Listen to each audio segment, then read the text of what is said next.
ఎస్&ఎస్ వారి ఆన్లైన్ క్లాసెస్కు స్వాగతం. నేను విజయ్ సార్. ఈ క్లాసులో మనం భారతదేశాన్ని కోవిడ్ పాండమిక్ వ్యాధి ఒకవైపు వణికిస్తూ ఉంటే మరొక వైపు మ్యూకార్మైకోసిస్ వ్యాధి లేదా బ్లాక్ ఫంగస్ వ్యాధి భయపెడుతూ ఉంటే వీటన్నిటికంటే కూడా మరొక విపత్తుగా మానవాళిపై, ముఖ్యంగా భారతదేశ కోవిడ్-19 వ్యాధి నుంచి కోలుకున్నటువంటి వ్యక్తులపై విరుచుకుపడడానికి సిద్ధంగా ఉన్నటువంటి రెండు శిలీంధ్ర వ్యాధులు, ఒకటి వైట్ ఫంగస్ డిసీజ్, రెండవది ఎల్లో ఫంగస్ డిసీజ్. మరి యొక్క వైట్ ఫంగస్ వ్యాధులు మరి ఎల్లో ఫంగస్ వ్యాధికి సంబంధించి లక్షణాలు అనేటటువంటివి ఎలా ఉంటాయి, అసలు దీనికి సంబంధించి ఎటువంటి జాగ్రత్తలు పాటించడం ద్వారా మనము ఈ వ్యాధుల బారిన పడకుండా మనల్ని కాపాడుకోవచ్చు అనేటటువంటి అంశాలపై ప్రత్యేకంగా ఈ యొక్క క్లాసులో చూద్దాం. ఎస్&ఎస్ పబ్లికేషన్స్ పబ్లికేషన్ రంగంలో రారాజు. ఎస్ఐ కానిస్టేబుల్స్ గ్రూప్ 2 ఆన్లైన్ క్లాసుల్లో మహారాజు.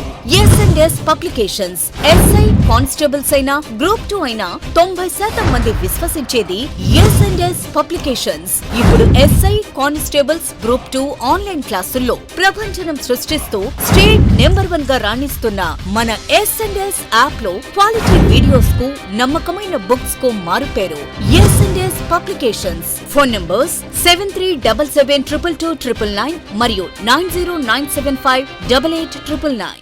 మరి ఇక్కడ మనం చూసుకుంటే సెకండ్ వేవ్ భారతదేశానికి సంబంధించి ప్రత్యేకంగా చూసుకున్నప్పుడు ఒకవైపు కోవిడ్ పాండమిక్ విజృంభిస్తూ ఉంటే మరొక వైపు ఈ యొక్క మ్యూకార్మైకోసిస్ అనేటటువంటిది మనల్ని భయపెడుతూ ముందుకు సాగుతోంది. మరి వీటన్నిటికంటే ఈ యొక్క మ్యూకార్మైకోసిస్ లేదా జైగోమైకోసిస్ కంటే ప్రాణాంతకంగా పరిణమించేటటువంటి మరొక రెండు వ్యాధులు మానవాళిపైకి దూసుకొస్తూ ఉన్నాయి. అవే ఎల్లో ఫంగస్ మరియు వైట్ ఫంగస్ డిసీజ్. మరి ఇక్కడ ఈ రెండు వ్యాధులకు సంబంధించి కానీ, ఈ ఫంగస్ వ్యాధులకు సంబంధించి కానీ మనం తీసుకున్నప్పుడు ప్రత్యేకంగా all India institute of medical sciences డైరెక్టర్గా ఉన్నటువంటి శ్రీ డాక్టర్ రణదీప్ గులేరియా గారు, ఓకే, సో రణదీప్ గులేరియా గారు ప్రత్యేకించి ఈ ఫంగల్ వ్యాధుల పైన వివరణ అనేటటువంటిది ఇవ్వడం జరిగింది. ఇక్కడ ప్రధానంగా మానవునిలో వ్యాధులను కలుగచేసేటటువంటి, అంటే ఈ కోవిడ్ అనుబంధంగా మనకు వ్యాధులను కలుగజేసేటటువంటి శిలీంధ్రాలు 3 ఉన్నాయి. ఒకటి మ్యూకార్,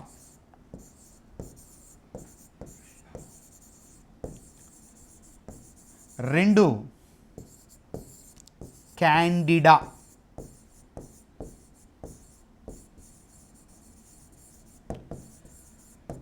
మూడు ఆస్పర్జిల్లస్.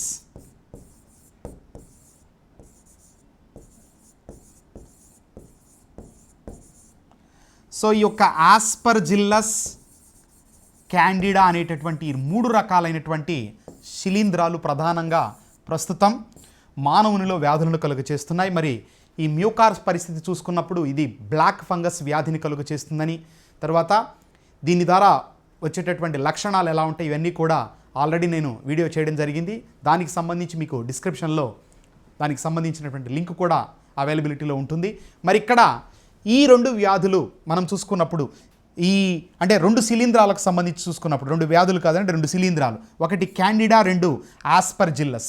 మరి వీటి పరంగా మనం చూసుకుంటే ఇక్కడ ఎల్లో ఫంగస్ అని, వైట్ ఫంగస్ అని లక్షణాలను ఆధారం చేసుకొని పేర్లు అనేటటువంటివి పెట్టడం జరిగింది. మరి దీనికి సంబంధించి వీరిచ్చినటువంటి వివరణ తీసుకుంటే ఈ 3 రకాల శిలీంధ్రాల వల్లే మనకు మానవునిలో వ్యాధులు వస్తున్నాయి. కాబట్టి ఇక్కడ రంగులను బేస్ చేసుకొని వ్యాధిని నిర్ధారణ చేయవద్దు. ఎందుకంటే వివిధ రకాల అవయవాలకు ఈ శిలీంధ్రాలు సోకినప్పుడు లక్షణాలు అనేటటువంటివి డిఫరెంట్గా కనబడతాయి.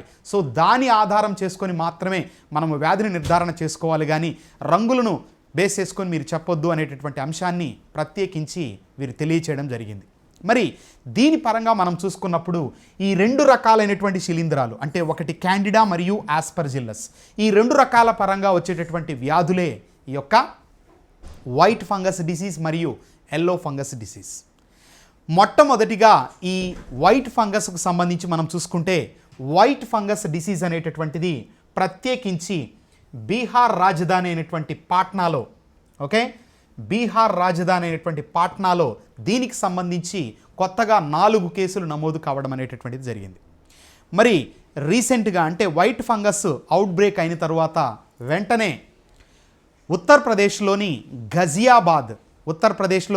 ఘజియాబాద్లో ప్రత్యేకించి యొక్క ఎల్లో ఫంగస్ డిసీజ్ అనేటటువంటిది, అంటే black fungus white fungus disease కంటే కూడా ప్రాణాంతకమైనటువంటిదిగా లేదా ప్రమాదకరమైనటువంటిదిగా ఈ యొక్క ఎల్లో ఫంగస్ అనేటటువంటిది వెలుగులోకి రావడం జరిగింది.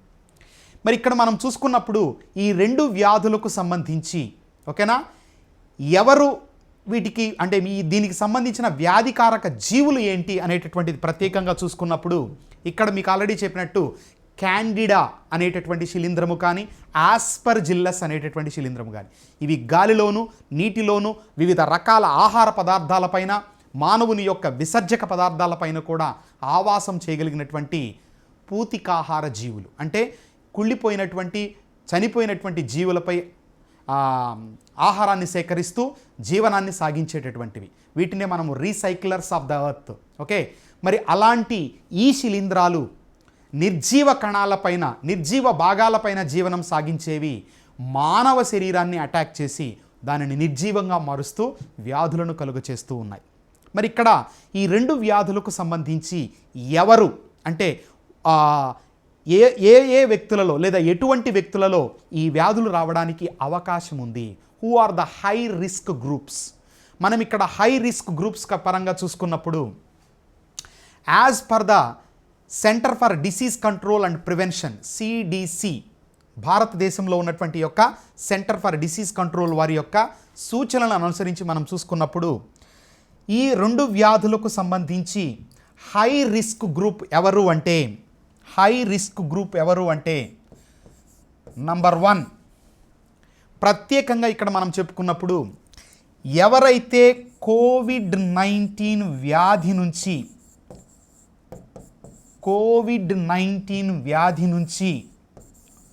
కోలుకొని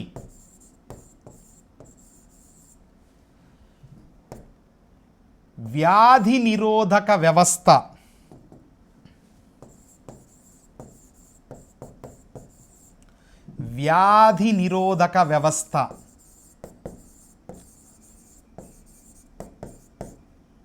బలహీనపడి ఉందో,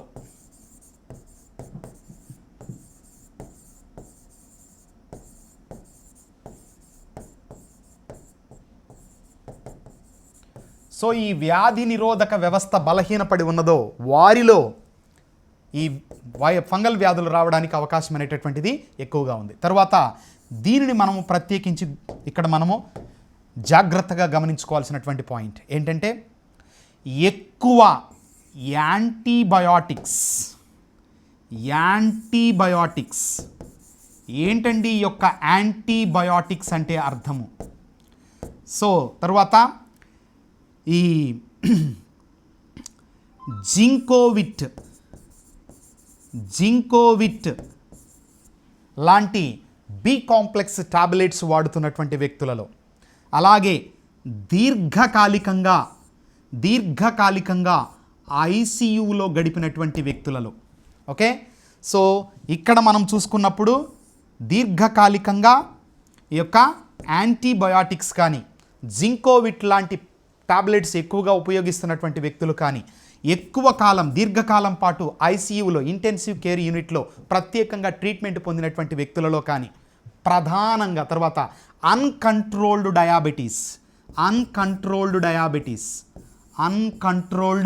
డయాబెటీస్ అంటే నియంత్రణ లేనటువంటి డయాబెటీస్ను కలిగి ఉన్నటువంటి వ్యక్తులలో, సో అన్కంట్రోల్డ్ డయాబెటీస్, ఈ వ్యక్తులలో ప్రధానంగా ఈ యొక్క వ్యాధి అనేటటువంటిది మనకు కనిపిస్తుంది. ఓకే, సో కాబట్టి ఇక్కడ ఎక్కువ శాతము ICUలో ఉంటూ ఇక్కడ కోవిడ్ నుంచి కోలుకున్నటువంటి వ్యక్తులలో వీరే హై రిస్క్ గ్రూప్స్ కిందకు వస్తారనమాట. తర్వాత విచ్చలవిడిగా యొక్క యాంటీబయాటిక్స్ వాడడం కానీ స్టెరాయిడ్స్ వాడకం కానీ తర్వాత జింకోవిట్ లాంటి టాబ్లెట్స్, ఎందుకంటే ఇక్కడ మనకు ఇటీవల అధ్యయనాల ప్రకారం కూడా తేలినటువంటి అంశం అదే. మనము ఈ స్టెరాయిడ్స్కు సంబంధించి ఎక్కువగా కాన్సన్ట్రేట్ చేస్తున్నాం. కానీ రీసెంట్ స్టడీస్ మనకేం చెప్తున్నాయి అంటే విచ్చలవిడిగా యాంటీబయాటిక్స్ ఉపయోగించడం ద్వారా ముఖ్యంగా ఈ యొక్క కోవిడ్ పాండమిక్కు సంబంధించి మనకు ఎప్పుడైతే అవుట్ బ్రేక్ స్టార్ట్ అయిందో అప్పటి నుంచి మనకు వ్యాధి ఉన్నా లేకపోయినా దాని లక్షణాలు బయటపడతాయో దాన్ని ఏమంటే ముందు జాగ్రత్త చర్యలుగా అనేక రకాల టాబ్లెట్స్ అనేటటువంటివి మనం ఉపయోగిస్తున్నాం. దీని ఫలితంగానే ఈ యొక్క శిలీంధ్రాలకు నిరోధకత పొందడం జరిగింది. తత్ఫలితంగానే ఇవి ఈజీగా మానవ శరీరాన్ని అటాక్ చేయగలుగుతున్నాయి అనేటటువంటి ధృవీకరణ కూడా అందించడం జరిగింది. కాబట్టి ఈ విధమైనటువంటి విచ్చలవిడిగా ఉపయోగించేటటువంటి యాంటీబయాటిక్స్ కావచ్చు, వివిధ రకాల పోషకాలతో కూడినటువంటి టాబ్లెట్స్ అంటే జింకోవిట్ లాంటివి కావచ్చు, ఇలా తర్వాత అన్కంట్రోల్ డయాబెటీస్కి సంబంధించి కావచ్చు, వీరిలో అధికంగా ఈ యొక్క శిలీంధ్రాల ద్వారా వ్యాధి కలగడానికి అవకాశం అనేటటువంటిది ఉంటుంది. ఓకేనా? మరి ఇక్కడ ఈ హై రిస్క్ గ్రూప్ వారు కాకుండా మిగతా వారిలో ఇది రావడానికి అవకాశం ఉందా అంటే ఖచ్చితంగా సాధారణ వ్యక్తులలో ఈ వ్యాధులు రావడానికి అవకాశం అనేటటువంటిది లేదు. తరువాత ఇది ఒక వ్యక్తి నుంచి మరొక వ్యక్తికి సంక్రమిస్తుందా అంటే డెఫినెట్గా ఇది సాంక్రమిక వ్యాధి మాత్రము కాదు. ఓకే, ఒక ప్రత్యేక సూక్ష్మ జీవి ద్వారా కలిగేటటువంటి వ్యాధి. That means it's a infectious disease. అంతేకాని ఇది కమ్యూనికబుల్ డిసీజ్ అనేటటువంటిది కాదు. కాబట్టి ఒక వ్యక్తి నుంచి మరొక వ్యక్తికి సంక్రమించడం కుదరదు. ఏ వ్యక్తిలో అయితే అభివృద్ధి చెందుతుందో ఆ వ్యక్తికి మాత్రమే ఈ యొక్క వ్యాధులు అనేటటువంటివి పరిమితం అవుతాయి. క్లియర్? ఇక నెక్స్ట్ దీనిని మనము ఎలా గుర్తించాలి? ఓకే, సో ఎలా మనము దీన్ని డయాగ్నోస్ చేయాలి? సో దీనికి సంబంధించిన డయాగ్నోసిస్ ప్రక్రియలకు సంబంధించి చూసుకున్నప్పుడు ప్రధానంగా మనకి ఇక్కడ సిటీ స్కాన్ మరియు ఎక్స్రే వీటి ద్వారా మాత్రమే ఈ శిలీంధ్ర వ్యాధులను గుర్తించడానికి అవకాశం అనేటటువంటిది ఉంటుంది. మరి ఇక్కడ వైట్ ఫంగస్ పరంగా కానీ ఎల్లో ఫంగస్ పరంగా కానీ రెండు వ్యాధుల పరంగా మనకు ఈ యొక్క సిటీ స్కాన్ మరియు ఎక్స్రే అనేటటువంటివి సమర్థవంతంగా వ్యాధి లక్షణాలను సూచించడం అనేటటువంటిది జరుగుతుంది. ఇక ఈ వ్యాధికి సంబంధించిన లక్షణాలు అంటే మనకు రెండిటిని మనము కంపారిటివ్గా చూసుకున్నప్పుడు వైట్ ఫంగస్ లక్షణాలు ఎలా ఉంటాయి, వైట్ ఫంగస్ వ్యాధి లక్షణాలు ఎలా ఉంటాయి, తర్వాత ఎల్లో ఫంగస్ వ్యాధి లక్షణాలు అనేటటువంటివి ఎలా ఉంటాయి. సో ఇక్కడ మనం గనక తీసుకుంటే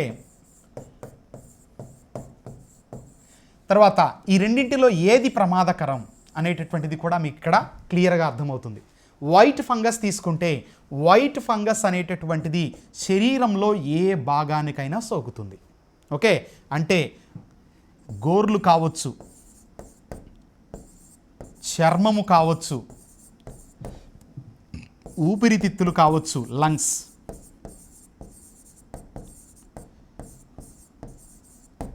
మూత్రపిండాలు కావచ్చు, కిడ్నీస్.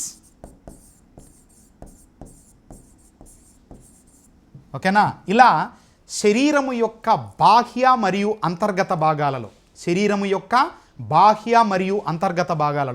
ఏ భాగానికైనా సరే ఈ యొక్క వైట్ ఫంగస్ సోకడానికి అవకాశం ఉంది.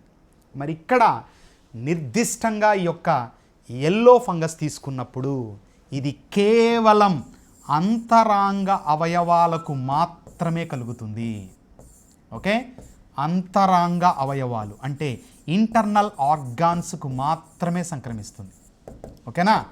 ఈ ఇంటర్నల్ ఆర్గాన్స్కు మాత్రమే కలుగుతుంది కాబట్టి దీనిని గుర్తించడం అనేటటువంటిది చాలా కష్టం. రైట్? కాబట్టే బ్లాక్ ఫంగస్ కంటే వైట్ ఫంగస్ కంటే కూడా కొంత ప్రమాదకరమైనటువంటి ఫంగల్ డిసీజ్గా దేనిని చెప్తున్నారు? ఈ యొక్క ఎల్లో ఫంగస్ను చెప్తున్నారు. క్లియర్? మరి దీని పరంగా మనం చూసుకున్నప్పుడు ఇక్కడ ప్రైవేటు పార్ట్స్ పైన కూడా ఈ ఫంగస్ వ్యాధి రావడానికి అవకాశం ఉంది. మరి బ్లాక్ ఫంగస్తో పోల్చినప్పుడు వైట్ ఫంగస్ను డేంజర్ అన్నారు, వైట్ ఫంగస్తో పోల్చినప్పుడు ఎల్లో ఫంగస్ను డేంజర్ అన్నారు. మరి ఈ మూడింటికి సంబంధించి చూసుకున్నప్పుడు బ్లాక్ ఫంగస్ను జస్ట్ ఎందుకంటే బాహ్యంగా మనకు కలుగుతుంటుంది కాబట్టి ఎక్కువగా ఈజీగా దానిని ఐడెంటిఫై చేయడానికి అవకాశం అనేటటువంటిది ఉంటుంది. మరి ఈ వైట్ ఫంగస్ తీసుకుంటే అటు బాహ్య మరియు అంతరాంగ అవయవాలు మరి ముఖ్యంగా ఇక్కడ మీరు తీసుకున్నప్పుడు ఊపిరితిత్తులకు ఈ యొక్క వైట్ ఫంగస్ సోకినప్పుడు, ఓకేనా, వైట్ ఫంగస్ ఊపిరితిత్తులకు సోకినప్పుడు కోవిడ్ లక్షణాలు మనకు కనబడుతున్నాయి.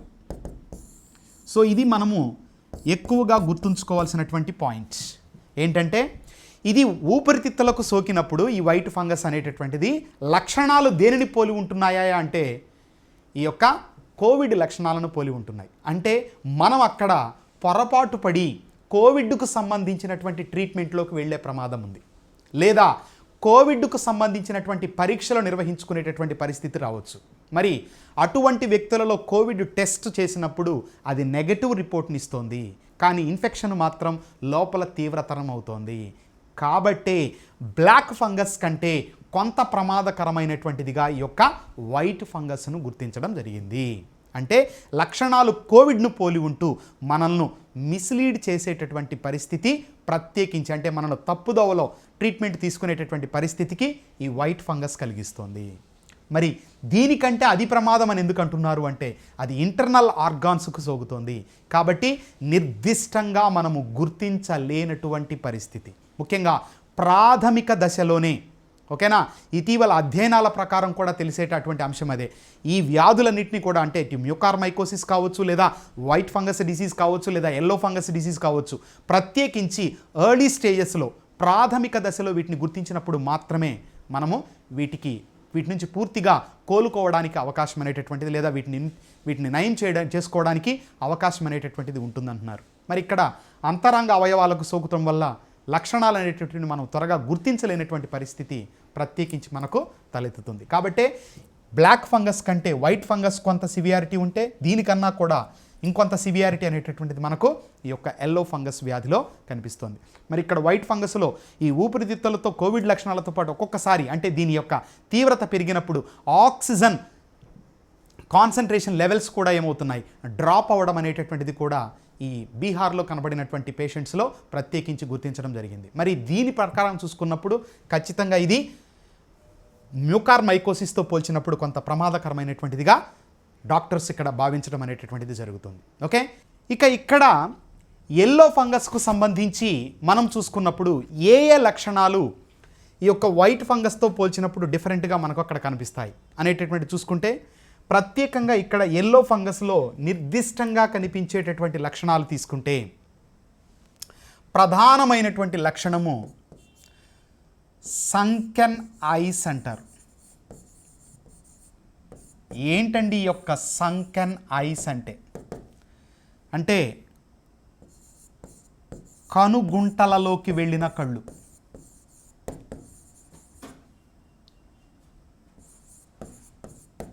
లోపలికి కళ్ళు వెళ్ళిపోయినట్లుగా మనకు కనబడతాయి. అలా నిర్దిష్టంగా మనకు లక్షణం అనేటటువంటిది చాలా స్పష్టంగా దీనిలో కనిపిస్తుంది. ఓకే, సంకెన్ ఐస్ అంటారు వాటిని. ఓకేనా, సో కనుగుడ్లు అనేటటువంటివి లోపలికి వెళ్ళినట్లుగా మనకు కనబడుతూ ప్రత్యేకంగా ఈ ఎల్లో ఫంగస్ వ్యాధిలో నిర్దిష్టంగా కనిపించేటటువంటి లక్షణాల్లో ఇది ఒకటిగా చెప్తారు. ఇక్కడ ఈ సంకెన్ ఐస్ అనేటటువంటివి కలగడానికి ప్రధాన కారణము లాస్ ఆఫ్ వెయిట్, అంటే బరువు విపరీతంగా తగ్గడం అనేటటువంటి ప్రక్రియ. అంతర్గతంగా ఇన్ఫెక్షన్ జరగడం ద్వారా లాస్ ఆఫ్ వెయిట్ అనేటటువంటిది ఇక్కడ ప్రత్యేకించి కనబడుతుంది. కాబట్టే ఈ సంకెన్ ఐస్ అనేటటువంటివి కనుగుంటల్లోకి వెళ్ళిన కళ్ళు నిర్దిష్టంగా ఉంటున్నాయి. తర్వాత దీనితో పాటుగా మానకుండా ఉండేటటువంటి గాయం అనేటటువంటిది మానకుండా అలాగే కంటిన్యూ అవుతూ దాని నుంచి పస్ అంటే చీము రావడం అనేటటువంటిది ప్రత్యేకంగా మనము గమనించుకోవాల్సినటువంటి లక్షణంగా చెప్పుకోవచ్చు. ఇక నాలుగవది తీసుకుంటే అతి ముఖ్యమైనటువంటిది నెక్రోసిస్. ఓకే, మరి ఏంటండి ఈ యొక్క నెక్రోసిస్ అంటే అర్థము? నెక్రోసిస్ అంటే అర్థము మానని గాయాలు నిరంతరంగా కంటిన్యూ అవుతూ అక్కడున్నటువంటి కణజాలము టిష్యూ అనేటటువంటిది పూర్తిగా ఏమవుతుంది, నిర్జీవంగా మారిపోయి ఆ ప్రాంతం అంతా కూడా ఎల్లో లైక్ అంటే పసుపు రంగు వర్ణాన్ని చుట్టూ సంతరించుకునే పరిస్థితి మనకు కనిపిస్తుంది. దాన్నే మనం ఏమంటాం, necrosis. Death of cells is nothing but necrosis. So ఈ నెక్రోసిస్ మానని గాయాలు, చీముతో కూడుకున్నటువంటి గాయాలు, బరువు తగ్గడము, తర్వాత ఈ కనుగుంటల్లోకి వెళ్ళినటువంటి కళ్ళు, ఈ లక్షణాలు ప్రధానంగా సంకెన్ ఐస్ అని అంటారు. ఇవి ప్రత్యేకించి మనకు ఈ ఎల్లో ఫంగస్ వ్యాధిలో కనిపించేటటువంటి లక్షణాలు. క్లియర్? మరి ఇక్కడ ఈ వైట్ ఫంగస్తో ఎల్లో ఫంగస్ను కంపేర్ చేసుకున్నప్పుడు నిర్దిష్టంగా ఈ లక్షణాలతో ఎల్లో ఫంగస్ అనేటటువంటిది వైట్ ఫంగస్ నుంచి విభేదించడం అనేటటువంటిది మనం ఇక్కడ గుర్తుంచుకోవాల్సినటువంటి అంశం. ఇక నెక్స్ట్ దీని తర్వాత మనం దీనికి సంబంధించి ఎటువంటి ట్రీట్మెంట్ అనేటటువంటిది ప్రస్తుతం అవైలబిలిటీలో ఉంది. తర్వాత దీని నుంచి మనం దీన్ని నివారించుకోవాలంటే ఎటువంటి జాగ్రత్తలు మనం పాటించాలి. సో ఇంతకుముందే మనకు చెప్పినట్లు హై రిస్క్ గ్రూప్ వ్యక్తులు ఎవరైతే ఉన్నారో వారి యొక్క లైఫ్ స్టైల్ను పూర్తిగా మార్చుకునేటటువంటి అంశం. ముఖ్యంగా కోవిడ్ నుంచి కోలుకున్నటువంటి వ్యక్తులు, లో ఇమ్యూనిటీ పవర్ ఉన్నటువంటి వ్యక్తులు, లో WBC వైట్ బ్లడ్ సెల్స్ యొక్క కౌంట్ తక్కువగా ఉన్నటువంటి వ్యక్తులు, అన్కంట్రోల్డ్ డయాబెటీస్ ఉన్నటువంటి వ్యక్తులు చాలా జాగ్రత్తగా దీని పట్ల వ్యవహరించాల్సినటువంటి అవసరం ఉంది. ఓకేనా. తర్వాత కోవిడ్ వ్యాధి సంబంధంగా ఉన్న వాళ్ళల్లో మాత్రమే అధికంగా ఇది కనిపిస్తోంది. అంతేకాని నార్మల్ డయాబెటీస్తో బాధపడే వ్యక్తులలో ప్రత్యేకించి ఇదైతే కనిపించట్లా. కానీ ముందు దీని యొక్క వ్యాప్తి ఉంటుంది కాబట్టి మనము లైఫ్ స్టైల్లో కొంత మార్పులు చేర్పులు చేసుకోవడం ద్వారా ఖచ్చితంగా ఈ వ్యాధులకు చెక్ పెట్టడానికి అవకాశం ఉంది. మరి దీని పరంగా మనము మెడిసిన్ పరంగా అంటే ఏ మందులను ఉపయోగించడం ద్వారా దీనికి సంబంధించి అంటే ఈ 2 వ్యాధులకు సంబంధించి నయము చేసుకోగలము అంటే ప్రత్యేకించి మనకు మ్యూకార్ మైకోసిస్ పరంగా ఏదైతే వాడుతున్నామో యాంఫోటెరిసిన్ బి.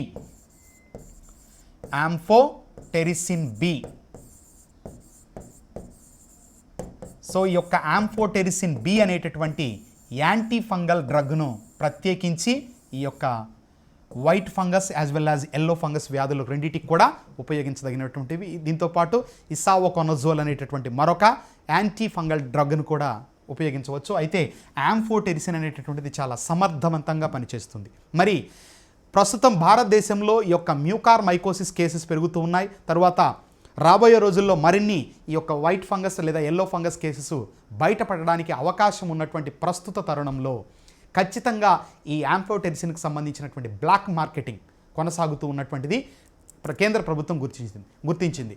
సో దాన్ని బేస్ చేసుకొని ఇక్కడ ఏం చేసిందంటే ఒక 5 ముఖ్యమైనటువంటి ఫార్మా కంపెనీస్కు యాంఫోటెరిసిన్ ప్రొడక్షన్కు సంబంధించి అనుమతులను కూడా మంజూరు చేయడం జరిగింది. మరి ఆ 5 రకాలైనటువంటి ప్రత్యేక ఫార్మాసిటికల్ కంపెనీస్ కనుక మనం తీసుకుంటే అలంబిక్, తర్వాత లైకా, నెక్స్ట్ నాట్కో, తర్వాత గుఫిక్ బయోసైన్సెస్ లిమిటెడ్, తర్వాత ఎంక్యూర్, ఈ 5 కంపెనీస్కు సంబంధించి ప్రస్తుతం యాంఫోటెరిసిన్కు సంబంధించి నూతనంగా అనుమతులు అనేటటువంటివి లభించడం జరిగింది.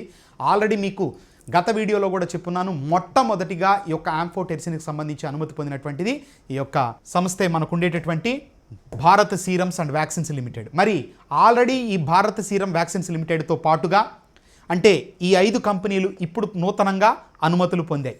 ఓకేనా, ఇవి కొత్తగా అనుమతులు పొందాయి. మరి ఆల్రెడీ ఈ కంపెనీల కంటే ముందుగా ఏ కంపెనీలు ఈ యొక్క మందును ఉత్పత్తి చేస్తున్నాయి అంటే BDR కానీ, తర్వాత సన్ ఫార్మా కానీ, సిప్లా కానీ, మైలాన్ కానీ, తర్వాత లైఫ్ కేర్ ఫార్మాస్యూటికల్, ఈ కంపెనీస్ ఆల్రెడీ ఈ యాంఫోటెరిసిన్కి సంబంధించినటువంటి ఉత్పత్తుల అనుమతులు ప్రీవియస్గా పొంది ఉన్నాయి. ప్రస్తుతం కొత్తగా మాత్రం 5 కంపెనీస్ మనకు ప్రత్యేకించి అనుమతులు తీసుకోవడం అనేటటువంటిది జరిగింది. కాబట్టి రాబోయేటటువంటి రోజుల్లో ఈ యొక్క యాంఫోటెరిసిన్ డ్రగ్ను పూర్తి స్థాయిలో అందుబాటులో ఉంచడానికి ప్రయత్నాలు అయితే అటు ప్రభుత్వ పరంగా జరుగుతున్నప్పటికీ కూడా వ్యక్తిగతంగా మనము కొన్ని ప్రికాషనరీ మెజర్మెంట్స్, కొన్ని జాగ్రత్తలు పాటించడం ద్వారా పూర్తిగా ఈ యొక్క వ్యాధులను ముఖ్యంగా ఈ వైట్ ఫంగస్ కావచ్చు, ఎల్లో ఫంగస్ కావచ్చు, తర్వాత బ్లాక్ ఫంగస్ వ్యాధులను అరికట్టడానికి అవకాశం అనేటటువంటిది ఉంటుంది. మరి మనము మ్యూకార్ మైకోసిస్ పరంగా ఏ జాగ్రత్తలు అయితే తీసుకుంటున్నామో అటువంటి జాగ్రత్తలే దీని పరంగా వీటి రెండింటి పరంగా కూడా పాటించడం ద్వారా ఖచ్చితంగా వీటి నుంచి దూరంగా ఉండడం కానీ లేదా వీటి నుంచి బయటపడడానికి అవకాశం అనేటటువంటిది ఉంటుంది. ఇది ఈ యొక్క వైట్ ఫంగస్ మరియు ఎల్లో ఫంగస్ వ్యాధులకు సంబంధించినటువంటి సమగ్ర సమాచారం.